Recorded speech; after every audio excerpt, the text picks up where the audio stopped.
20분이 됐으니까 이제 슬슬 수업을 시작을 해볼게. 어, 오늘 다룰 주제는 뭔가 데이터 과학, 아니, 데이터 과학인가? 싶은 주제를 다룰 거고, 그래서 오늘 다룰 주제는 무슨 과목이랑 연관이 있느냐 하면 고급 프로그래밍이랑 전자회로 실습을 합쳐서 들고 왔다고 보시면 된다. 그럼 지금 딱 이 생각이 들지. 이 새끼 뭐지?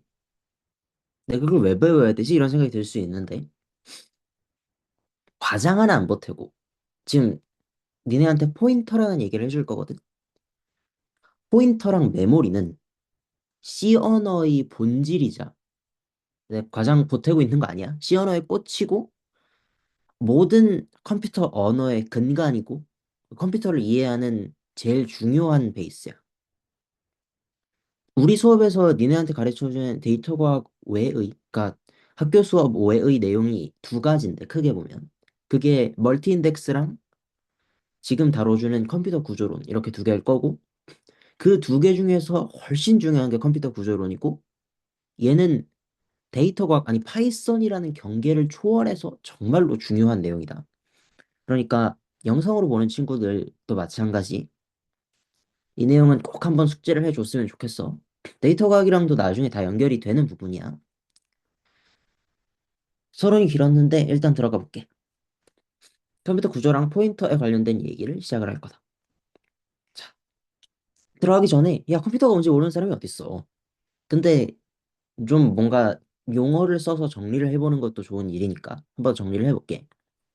컴퓨터라는 게 뭐냐면 단순하게 얘기해서 그래 프로그램을 이용해서 뭔가 결과를 도출하고 싶은 거야. 그걸 위해서 디지털 정보를 처리하고 출력하는 장치다. 이거 크게 어려운 건 없지, 그지? 일련의 명령을 프로그래밍 언어를 사용해 작성한다. 이렇게 보시면 되겠고 데이터를 처리해서 어떤 정보를 출력하는 친구다. 이렇게 이해를 해주시면 문제는 없을 것 같아. 컴퓨터는 일반적으로 우리가 이렇게 다섯 가지의 기능을 가진다라고 보는데 크게 입력 기능, 연산 기능, 기억 기능, 출력 기능, 제어 기능이라고 한다.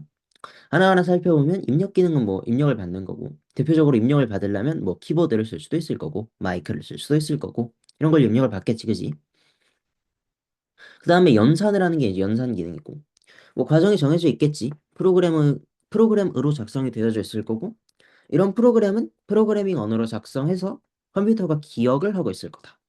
이런 걸 이제 우리가 기억 기능이라고 부르고 그 결과를 우리가 사용자한테 제공을 할 텐데 뭐 예를 들어서 스피커로 제공하든 혹은 뭔가 이제 햅틱 피드백을 통해서 제공하든 스크린에 띄워주든 이런 게 이제 출력 기능이고 제어 기능은 조금 동떨어진 기능이야. 컴퓨터 내부의 장치를 제어한다라고 되어 있는데 뭐 작게는 CPU 내에서 일어나는 다양한 연산 과정들이 있을 거 아니야. 그런 걸 제어하는 것부터 좀 크게 봤을 때는 뭐 컴퓨터 안에 있는 펜을 제어하고 막 발열을 잡고 이런 것들까지도 우리가 제어 기능이라고 폭넓게 볼 수가 있겠다. 그래서 이렇게 다섯 가지 정도의 기능들이 있어. 이걸 굳이 막 외울 필요는 없고 이런 게 있구나 하고 한번 쓱 보고 지나가면 될 수준인 것 같다. 되시지 그지? 계속 이어가 볼게. 일반적으로 컴퓨터를 이렇게 두 가지로 나눌 수 있어. 하드웨어, 소프트웨어. 이런 얘기는 계속 들어봤을 거고.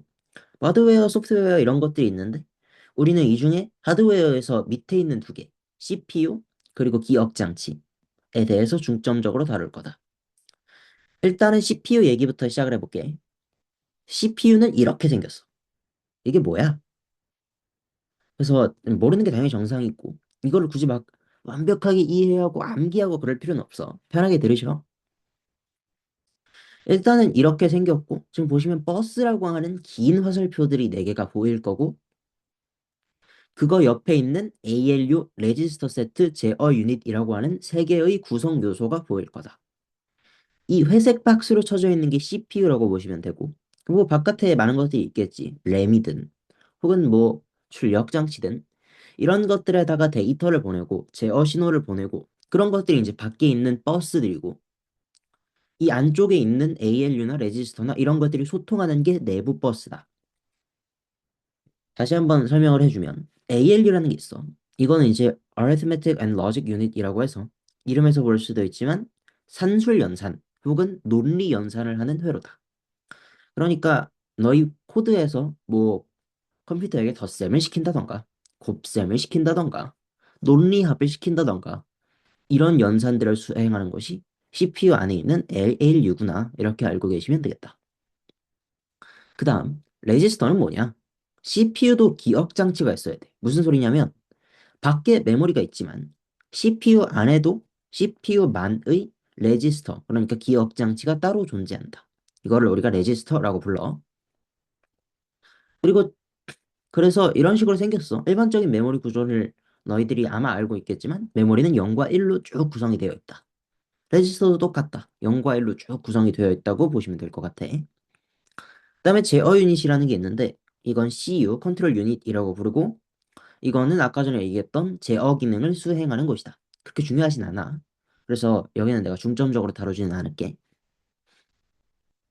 그리고 밖에 있는 버스는 정보를 교환하는 네트워크다.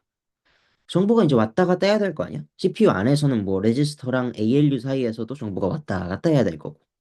혹은 뭐 출력 장치와 입력 장치 그리고 CPU 사이에서도 왔다 갔다 해야 되겠지. 뭐 예를 들어서 내가 키보드에 뭔가를 쳤다. 그럼 이제 그런 것들이 버스를 통해서 CPU에 전달이 될 거고.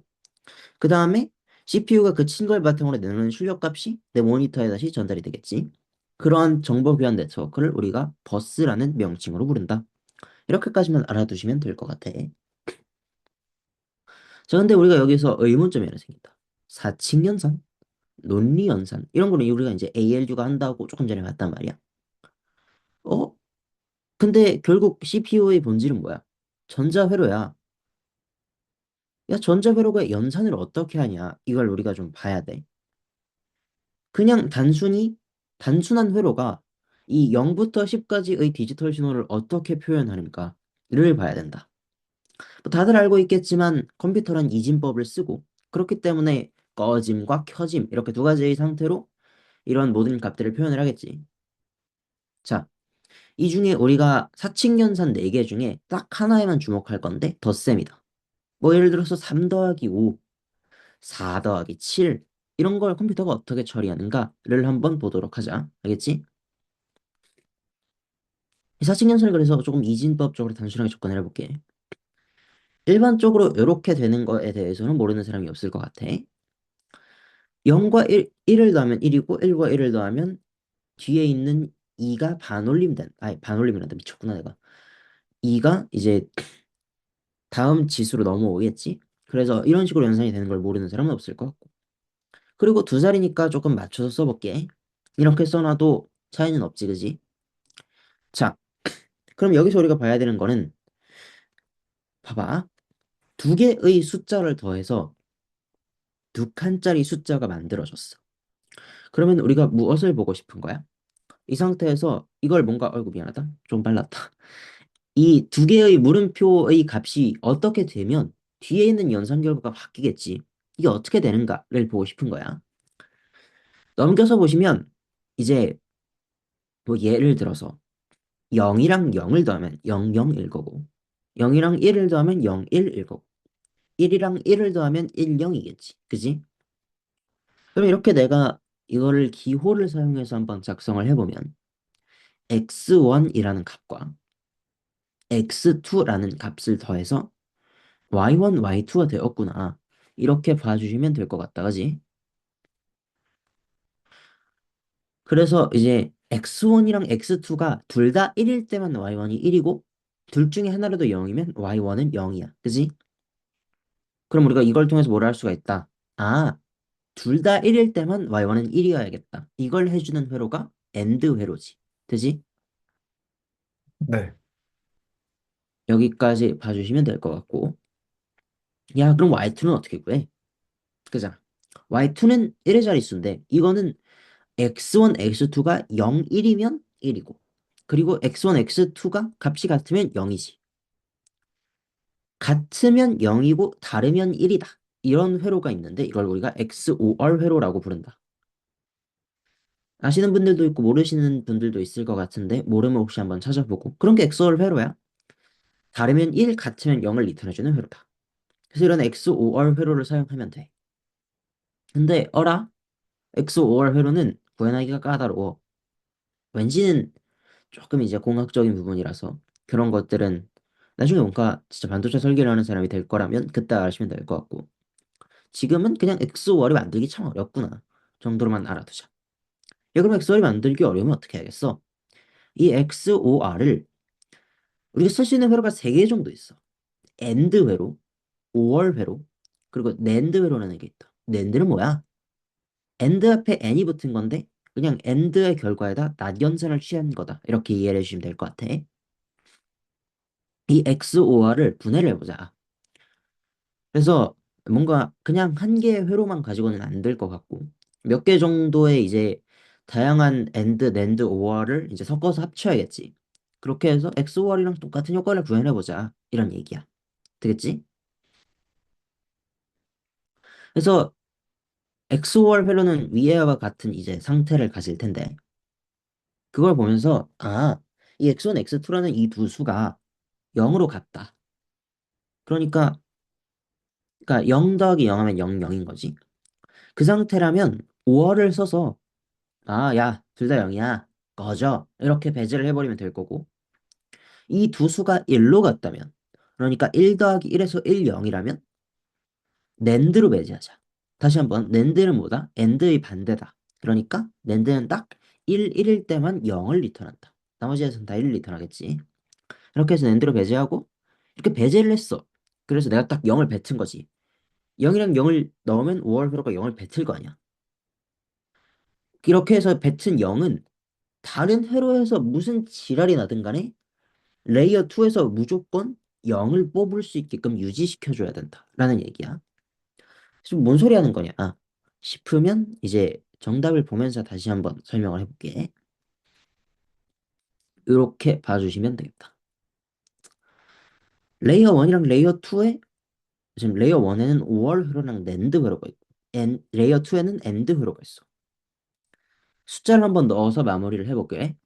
0을 넣었다고 치자. 그러면 5월 회로가 0을 리턴하겠지. 되지? 그러면 이 낸드 회로가 뭐든지 간에 결국 엔드 회로는 최종적으로 0을 리턴하게 된다. 그래서 00이면 y2가 0이 되는 거고 혹은 이제 11이야. 그러면 낸드가 0을 리턴하겠지. 그러면 5월 회로가 이걸 보고 어떤 값을 리턴하든 간에 상관없이 이 엔드 회로가 0을 리턴하게 된다. 되시지, 그지? 네. 이렇게 되면 이제 XOR 회로가 구현이 된 거랑 마찬가지다. 마지막으로 0, 1 보면 0, 1이면 5월도 1이고 낸드도 1이고 그러면 결국 최종 출력 값은 1이 될 거지. 그지? 1령은 생략할게. 어차피 똑같은 경우니까. 그래서 이렇게 하면 우리가 사칙 연산이라는 거를 이진법적으로 구현을 할 수가 있더라. 정확히 지금은 이제 XOR 회로를 이제 다른 논리 회로들을 써서 구현한 거다. 이렇게 보시면 될 것 같다. 하여튼 그래서 아까 전에 회로를 어떻게 구현해야 되는가 하는 얘기를 했었는데 이거 그냥 잠깐 보고 넘어가. 이렇게 세 가지의 게이트를 만들 수가 있더라. 이해할 필요 없어 이거. 근데 그냥 딱 직관적으로 보이는 얘기만 하면 지금 왼쪽에 저항으로 받는 인풋 단자 두 개가 있고 빨간 점으로 보여지는 이제 나가는 단자 하나가 있다. 그게 이제 입력 출력이라고 보시면 될 것 같고 그리고 지금 이 논리 게이트는 저항 그리고 저 빨간 박스 안에 있는 트랜지스터 그리고 그냥 간단한 전압차만으로 구현이 된다. 되게 간단하고 논리 회로를 구성하는 거는 이렇게 트랜지스터가 들어가는 꼬라지를 보아하니 이제 슬슬 알겠지. 왜 자꾸 CPU 제작하면서 트랜지스터 개수가 어쩌고 40빌리언, 70빌리언 뭐 이런 거에 집착하는지 이제 조금은 알 것 같다. 그래서 사실 ALU는 결국 논리 회로가 전부다. 이 논리 회로들로 사칙 연산을 그러니까 본질적으로는 논리 연산인데 사칙 연산인 것처럼 구현한 거라고 보시면 될 것 같다. 이렇게 봐주시면 이렇게 ALU에 대한 논의는 어느 정도 진행이 된 것 같고 그래서 우리는 여기까지 한 거야. 사칙 연산을 이진법적으로 접근하면 이건 논리 회로다. 라는 이야기까지 했다. 그래서 다시 CPU 구조로 돌아와서 ALU는 결국 그냥 어떤 하나의 게이트야. 자, 그러면 이제 레지스터의 역할에 대해서 좀 보셔야 되는데 얘는 뭐냐? 예를 들어서 이 ALU가 김세원의 BMI 지수를 측정이란다. 계산해야 한다고 치자. 그럼 이게 뭘 해야 돼? 나의 키, 몸무게, 나이 이런 걸 쭉 받아야 되잖아. 근데 이 레지스터가 없다고 생각하면 문제가 생긴다. 무슨 문제가 생기냐면, 일단 얘가 나의 키를 받았어. 이 키에서 막 연산을 하겠지. 근데 연산을 했는데 이걸 저장할 데가 없어. 다시 메모리로 돌아가서 거기다가 연산한 값을 얹어둔다. 그 다음 또 몸무게를 들고 와. 그 몸무게로 막 또 연산을 해. 다시 메모리에 얹어. 뭐야, 이 나이가 필요하네? 나이를 들고 와. 연산해. 또 얹어. 키도 나이도 필요해. 다시 들고 와. 얹어. 이런 과정을 계속 반복하는 건 일단 굉장한 낭비고, 조금 더 이제 첨언을 해보자면 ALU는 논리 회로라고 했잖아. 얘는 대단히 빨라, 연산이. 근데 저기 있는 뭐 메모리에서 가져오는 과정, 그러니까 버스를 통해서 가져오는 과정은 그 속도 자체가 대단히 느리다. 그렇기 때문에 지금 같은 경우에는 CPU의 연산 속도가 좀 빠르든 느리든 그거에 관계없이 그냥 메모리에 접근하는 시간 자체가 너무 기니까 CPU의 성능이 거의 뭐 아무 쓸데기가 없어지는 그런 상황이 돼. 그래서 레지스터라는 걸 만들어서 여기다가 좀 필요한 데이터를 미리 옮겨 놓으면 속도가 빨라지겠다 하는 관점에서 이제 레지스터를 만들었다라고 보시면 된다. 그래서 이렇게 레지스터에다가 옮겨 담으면 훨씬 연산이 빨라지겠지. 뭐 혹자는 또 질문을 할 수가 있어. 쌤, 왜 빨라져요? 내부 버스가 졸라 빨라. 밖에 있는 애들은 좀 느려. 그렇게 이해를 하시면 될 것 같아. 그래서 이런 게 이제 속도인데, 메모리로 쓸 수 있는 게 되게 많이 있어. 뭐 레지스터든 램, 그러니까 메인 메모리든, 혹은 이제 저장 장치라고 우리가 흔히 보는 SSD, 혹은 이제 하드, 이런 것들도 이제 속도가 있긴 한데 당연히 램이 훨씬 빠르고 램보다는 레지스터가 훨씬 빠르다. 캐시는 무시하셔도 돼. 그냥 이걸 쓱 보고 CPU에 레지스터라는 게 있는데 이 레지스터는 이 메인 메모리보다 한 200배 빠르네. 이 정도만 알아두셔도 충분할 것 같다. 하여튼 그래서 레지스터라는 게 존재해. CPU 안쪽에. 그래서 밖에 있는 거를 우리가 메모리라고 보고 안쪽에 있는 저거를 CPU라고 보면 이런 도식이 성립한다.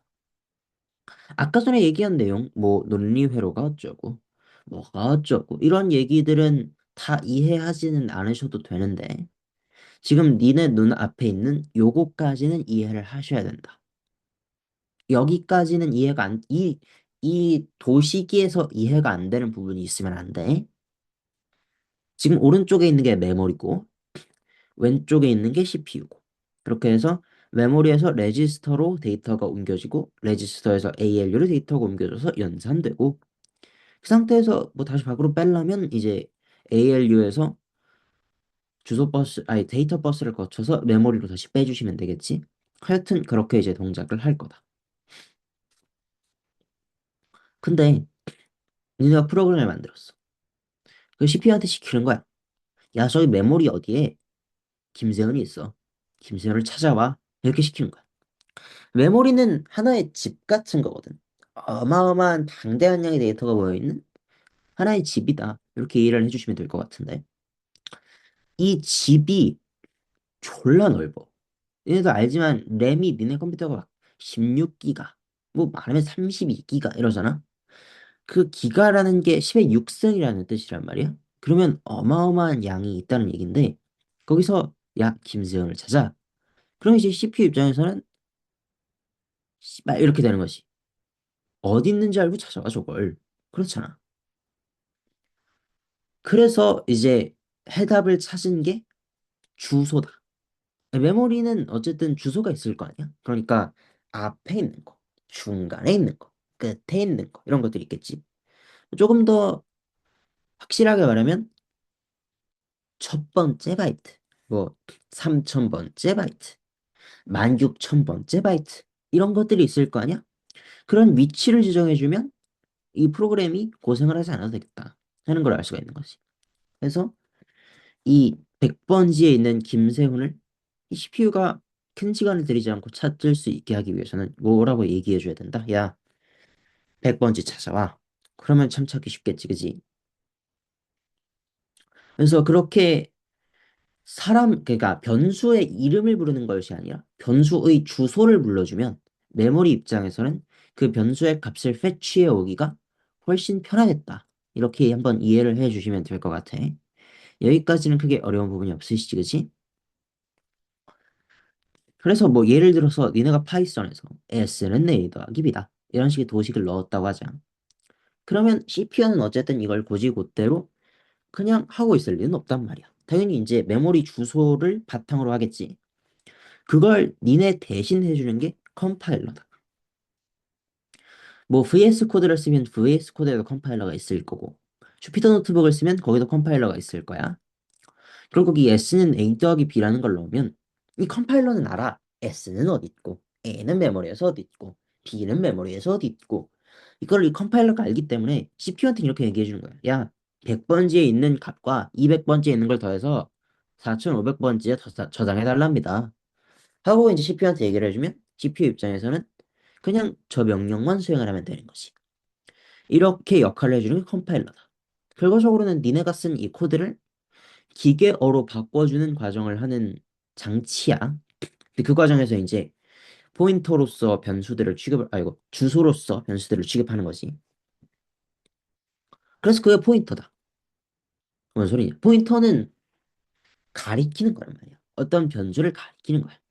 뭐 예를 들어서 여기에 있는 S라는 변수를 가리키는 건 이제 4500번지라는 주소일 거고 그 주소를 어떤 변수에 저장하면 그게 포인터 변수인 거지. 이해가 되나? 혹시 몰라서 다시 한 번만 얘기해주면 이 포인터 변수에는 뭐가 있다? 주소가 있다. 이 주소에 찾아가면 그러니까 메모리상에서 그 포인터 변수에 저장된 그 주소를 찾아가면 우리가 원하는 변수가 있다. 이렇게 이해해 주면 될 것 같아. 자, 마지막으로 한 가지 얘기만 더 하면 포인터 변수는 크기가 일정하다. 근데 일반적인 변수는 크기가 달라. 뭔 개소리냐? 뭐 예를 들어서 니네가 문자형, char형을 쓴다고 하면 이 char형은 1바이트의 크기를 가진다. 아까 전에 비트 바이트 얘기를 안 했던 것 같은데 이 비트는 이 0, 1 하나고 이걸 8개 모으면 하나의 바이트가 되거든. 이 바이트 하나가 char형이다. 되시지, 그지? 아이고. 근데 이거를 1바이트 말고 4바이트짜리는 인트고 더블은 8바이트고 이런 길이 차이들이 있어. 야, 근데 그 길이 차이가 어떻건 말건 메모리상에서의 위치는 그냥 주소니까 일정한 위치로 표현되겠지. 왜냐면 네가 처음부터 끝까지 다 해줄 거야? 아니잖아. 처음만 지정해주면 되지. 그러니까 뭐 예를 들어서 야, 이 인트형 변수는 3000번지에 있다. 그럼 알아서 얘가 3000, 3001, 3002, 3003 이렇게 가면서 쭉 다 긁어오겠지. 그러니까 결국 포인터 변수는 그 크기가 일정하다. 이렇게 이해를 하시면 되겠고 너희가 쓰는 컴퓨터가 32비트 운영체제를 가지고 있다면 이 포인터 변수의 크기는 4바이트를 가지고 있을 거고 너희가 64비트 운영체제를 쓰고 있다면 이 포인터 변수는 8바이트의 크기를 가지고 있을 거다. 그러니까 32비트 운영체제면 32비트 포인터 변수, 64비트 운영체제면 64비트 포인터 변수. 이렇게 이해를 하시면 되겠고 그게 이제 운영체제 비트 수가 가지는 의미다라고 보셔도 무방할 것 같아. 그래서 이런 내용들을 한번 정리를 해봤고 그럼 이제 의문이 슬슬 들지. 야, 이 새끼야, 뭔 상관이야? 그래서 무슨 상관이 있는지의 내용들을 한번 간략하게 다뤄보도록 하겠다. 첫날에 첫 수업 아마 한 10분 정도 들어갔을 거야. 10분 정도 있다가 파이썬 리스트랑 넘파 엔디러의 속도 비교를 하면서 차이가 난다. 심하다. 이유는 딥하게 몰라도 된다. 하고 넘겼는데 한번 포인트 얘기를 했으니까 다시 한번 딥하게 설명을 해볼게. 일반적으로 파이썬 리스트는 여러 자료형이 들어간다. 뭐 예를 들어서 숫자 3, 뭐 스트링 애플, 혹은 뭐 불리한 값 true, false 이런 다양한 값들이 들어가지. 그리고 그런 다양한 값들은 다 크기가 다르다. 그래서 이제 파이썬 리스트는 순서대로 안 들어가 있어. 그 뭔 소리냐? 뭐 예를 들어서 숫자를 넣었어. 그건 4바이트야. 다음에는 문자를 넣었어. 그건 8바이트야. 그 다음에는 플로트를 넣었어. 그것도 8바이트야. 그 다음은 불리언이야. 1바이트야. 이러면 이걸 순서대로 쭉 쌓아두면 처음 꺼낼 때는 0번째 위치에서 꺼냈다가 그 다음은 4번째, 그 다음은 12번째, 그 다음은 20번째, 그 다음은 21번째. 병신 같잖아. 그래서 결국 파이썬 리스트에 들어가 있는 모든 데이터는 메모리상에 산계되어 있을 수밖에 없고 어쨌든 그 산계된 주소들을 메모리상에서 불러오긴 해야 되니까 이 파이썬 리스트는 결과적으로 무엇과 비슷하게 동작하냐면 포인터 리스트와 비슷하게 동작한다. 포인터 배열인 거야. 쉽게 말해서. 여러 개의 포인터 변수들이 쭉 배열이 돼 있는 거고 0번째 원소를 리스트에서 가져오고 싶으면 이 포인터 배열이 0번째 포인터에 해당하는 메모리를 가서 찾아오시면 되는 거고 세 번째를 가져오고 싶으면 이 포인터 변수의 세 번째 되는 거의 메모리 주소에 가서 값을 찾아오시면 되는 거고 이런 식으로 동작을 하는 거야. 여기까지 이해하는 데는 크게 무리가 없으시지, 그지? 네. 근데 이 numPy 어레이는 그 데이터 타입이 고정이 되어져 있기 때문에 이거를 하면 뭔 일이 있을 수 있냐면 야 그냥 쭉 늘어놓고 인트네 0번째에서 가지고 네 번째, 여덟 번째, 12번째, 16번째, 20번째, 24번째 이렇게 쭉 같은 규칙성을 가지고 원소를 가져올 수가 있기 때문에 얘는 지금 오른쪽에 보시는 거와 같이 일렬로 배열해놔도 그러니까 순서대로 쭉 배열해놔도 무방할 거다. 이렇게 봐주시면 될 것 같아. 그렇게 해서 이제 배열이 되는 거고 지금 밑에 보면 이제 이게 파이썬 리스트랑 넘파이 어레이 간의 차이겠지, 그지? 뭐 예를 들어서 이제 이 파이썬 리스트는 포인터가 있고 그 뭐 예를 들어서 이건 이제 이거는 뭐냐면 2 곱하기 3짜리 쉐입을 가지는 리스트야. 이러면 이제 포인터 두 개가 있고 그럼 이제 나머지 이제 포인터 리스트 세 개 액세스를 해야 되니까 거기서 이제 하부에 세 개짜리 포인터 배열로 내려가고 그 포인터 배열에서 각각의 원소를 찾고 이렇게 가야 되기 때문에 아까 전에 얘기했지. CPU가 연산을 하는 것보다 메모리에 액세스하는 게 훨씬 시간이 오래 걸린다. 지금 이거 봐봐. 메모리에 계속 액세스하고 데이터 버스 왔다 갔다 하고 주소 버스 왔다 갔다 하고 그러면 속도가 심각하게 느려진다. 근데 이 넘파이 어레이는 그냥 한 방에 툭툭툭툭 들고 올 수 있으니까 훨씬 빠르지. 그래서 이런 식으로 이해를 해주시면 될 것 같아. 그래서, 그래서 이런 기하급수적 속도 차이가 나게 된다. 그리고 우리가 첫 수업 때 이런 얘기를 했었어. 막 슬라이싱, 스트라이딩 이런 얘기를 하면서 막 어떤 메서드는 뷰를 생성하고 뷰는 수정이 되고 코피는 수정이 안 되고 이건 뷰고 이건 코피고 이걸 보고 이제 넘파이 특히 이제 대과를 처음 하고 파이썬까지만 배워왔던 친구들은 이런 생각이 들지. 뭐래 병신. 저게 뭐야? 뷰? 코피? 동음, 의어 뭐 이 개지랄이 나면 답이 없어. 그래서 정리를 한번 해야 된다. 뷰는 뭐고 커피는 뭔가. 그거를 제대로 머릿속에 박아넣기 위해서는 지금 얘기했던 포인터의 개념이 필요해. 한번 마무리를 지어볼게. 뭐 예를 들어서 어레이가 있다고 하자. 이건 이제 3 곱하기 4짜리 쉐입의 어레이인데 뭐 그냥 1부터 12까지가 들어가 있다고 치자고 밸류로는. 그럼 이제 0 곱하기 0은 이 위치, 0 곱하기 1은 이 위치. 이렇게 쭉 정렬이 돼 있겠지, 엔티 어레이니까. 그지? 근데 내가 여기다가 전치, 트랜스포스를 취했다고 치자. 그럼 어떻게 돼? 그 뭔가 위치는 바뀌어.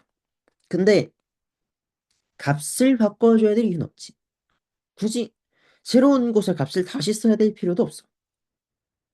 그래서 트랜스포즈는 대표적으로 뷰를 생성하는 하나의 메서드고 그렇게 되면 원래는 이제 00, 01, 02, 03, 10, 11 이런 식으로 쭉 갔던 그 배열의 순서가 천치를 했으니까 앞뒤가 뒤바뀌게 된다. 00, 10, 20, 30, 01, 11, 21, 31 뭐 이런 식으로 쭉 순서가 바뀌겠지. 그럼 애도 메모리상의 위치는 그대로 유지가 되기 때문에 뭐 예를 들어서 네가 이 ARR.t에서 3,1을 수정했다. 그러면 결국에는 원래 ARR이 있던 그 메모리를 수정한 거나 마찬가지가 되는 거다. 이런 걸 뷰라고 불러. 결국 보는 방식은 다르지만 같은 메모리에 액세스하고 있는 거다. 라고 보시면 되겠고. 커피는 좀 달라. 뭐 예를 들어서 얘네가 ARR1이라는 이 ND 어레이랑 ARR2라는 이 ND 어레이를 합쳐서 ARR3라는 어떤 하나의 ND 어레이를 만든다고 치자. 이렇게 만들게 되면 이 1이랑 2랑은 전혀 별개의 위치에다가 이 ARR3를 만들겠지, 당연히. 그러면 이 ARR3는 코피랑 같은 기능을 한다라고 보시면 돼. 여기까지 이해가 되시지, 그지? 이거는 ARR1이랑은 전혀 다른 위치에 있는 메모리인 거야. 그래서 코피를 메소드가 만들게 되면 수정이 안 된다. 이렇게 이해를 해주시면 되겠고. 조금 이제 명료화를 해볼게. ARR3에 넣는다. 이런 게 안 된다는 건 아니야. 이런 건 당연히 돼. 근데 ARR1 더하기 ARR2는 모시기. 이런 건 안 된다고. 그러니까 정확히 얘기하면 되긴 돼.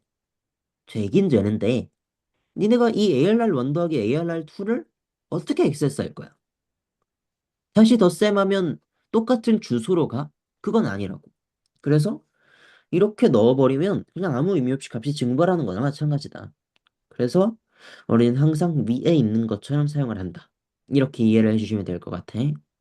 여기까지 하면 포인터랑 ND 어레이에 대한 내용을 어느 정도는 다룬 것 같고 혹시 뭔가 심화된 걸 원하는 친구들이 있을 수도 있을 것 같아서 여기요 CPU 구조 쪽으로 다시 되돌아가 보면 아까 전에 포인터 얘기하면서 주소를 주면 그걸로 데이터를 가져온다 이렇게 얘기를 했었던 것 같은데 정확히 얘기를 해보면 이제 ALU 입장에서 뭔가 두 값을 더해야 한다 이런 명령을 받았다고 치자.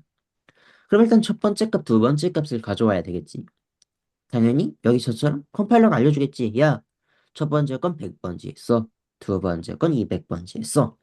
그렇게 알려주면 이 주소 버스가 가는 거야, 이제. ALU가 얘기를 해주는 거지. 주소 버스한테. 야, 100번지 찾아와. 그럼 이제 주소 버스가 쭉 가. 100번지, 100번지, 100번지, 100번지 이러면서 쭉 달려서 메모리가 가서 야, 100번지 내놔. 하면 메모리가 100번지를 주겠지. 그럼 그 100번지의 데이터를 싣고 데이터 버스가 쭉 돌아오는 거야. 데이터 이러고 쭉 와서 ALU한테 쭉 넘겨주는 거지. 그러니까 정확히는 레지스터한테 넘겨주겠지. 야, 값. 그렇게 해서 값을 넘겨주면 이제 이 ALU가 이 값을 레지스터에서 불러와서 CPU 내부 버스를 통해 불러와서 사용을 하게 된다. 그리고 이제 이 ALU가 연산이 다 끝났어. 뭐 아까 전 같이 덧셈을 했다고 치자. 그럼 그 덧셈의 결과를 이제 레지스터에 넣어줄 거고 그럼 이 레지스터가 이 데이터 버스에다 값을 주면 이 데이터 버스가 쭉 메모리 컷이 뛰어서 이제 메모리에다가 툭 떨고 놓는 거지. 야, 데이터 여기. 그럼 이제 메모리에 들어가겠지. 이런 형식으로 동작을 하는 거고. 야, 그럼 제어 버스는 뭐야? 제어 버스라는 건 아까 전에 우리가 제어 기능을 얘기를 했었는데 깊게는 얘기를 안 했는데 한번 제대로 얘기를 해볼게. 요즘 앞으로 많이 가야 된다. 제어 기능이라는 게 컴퓨터 내부의 장치를 제어한다고 그랬잖아. 뭐 대표적인 예시로는 모니터 제어 같은 게 있을 수 있을 것 같아. 뭐 모니터에서 빛을 낸다든가 또는 뭐 특정 부분에서 무언가를 변화시킨다든가 밝기를 내린다든가 이런 것들은 제어 신호로서 전달이 돼야 되는 거지. 이런 건 뭐 데이터, 뭐 메모리 주소 이런 건 아니잖아. 그러니까 제어 신호라는 별개의 신호로 전달되는데 이 제어 신호도 결국은 CPU에서 나가야 될 거라고. 그걸 나가게 해주는 게 여기 이 제어 버스고 이거는 결국에 이 CPU 안에 있는 컨트롤 유닛, 제어 유닛에서 제어 유닛과 그 상관관계가 짙다. 이렇게 이해해 주시면 될 것 같아. 그래서 CPU는 기본적으로 이런 구조를 가진다. 가끔 이제 물어봐. 야, 씨발, 그러면 레지스터를 무한히 만들면 되는 거 아니야? 저게 제일 빠르다며? 당연히 그러지 못한 이유가 있겠지. 비싸. 졸라 비싸. 내가 그거를 보여줬던 것 같은데, 잠깐만. 잠깐만, 얘들아. 이거. 이 접근 시간이 빨라질수록, 그러니까 하드에서 레지스터 쪽으로 갈수록 졸라 비싸진다. 그냥 진짜 졸라 비싸죠. 그래서 레지스터는 아직도 그 단위가 킬로바이트인가 정도 수준에 머물러 있어. 그만큼 이제 가격이 비싸고.